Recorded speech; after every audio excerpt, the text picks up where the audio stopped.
লিখিত তালাক দেওয়া হয়েছে তবে স্ত্রীকে জানানো হয়নি, তাহলে তালাক হবে কি? মুখে দিলে যেমনইভাবে তালাক হয় তেমনইভাবে তালাক লিখিতভাবে হতে পারে।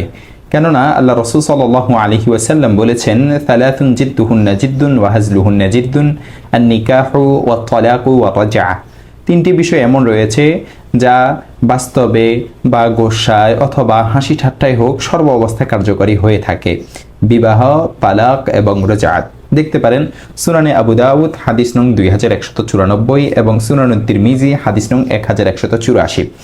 ফকিহগণ বলেন, নিশ্চয় লেখার দ্বারা তালাক পতিত হয় যদি লেখক বলতে সক্ষম হয়। সুতরাং যেমনইভাবে স্বামী মুখে তালাক দিতে পারে তেমনইভাবে লিখিতভাবেও তালাক দিতে পারে। তবে লিখিত তালাকের ক্ষেত্রে ফকিহগণ শর্ত দিয়েছেন, লেখাটি বোধগম্য স্পষ্ট হতে হবে, অর্থাৎ কাগজ বা এ জাতীয় কিছুতে পরিষ্কার ভাষায় লিখতে হবে, পাশাপাশি নিজের স্ত্রীকে উদ্দেশ্য করে লিখতে হবে। দেখতে পারেন ফিকহুস সুন্নাহ 3 নং খণ্ড 165 নং পৃষ্ঠা। স্ত্রীকে না জানালে তালাক হয় না কথাটি সঠিক নয়, সঠিক কথা হলো তালাক হয়ে যায়।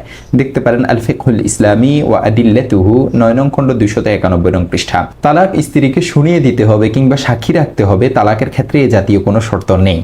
বরং ফকিহগণের ঐক্যমত হলো, স্বামী যদি নির্জনে একা একা বসে তালাক দেয় তাহলেও তালাক হয়ে যায়। দেখতে পারেন রদ্দুল মুখতার 4 নং খণ্ড 96 নং পৃষ্ঠা।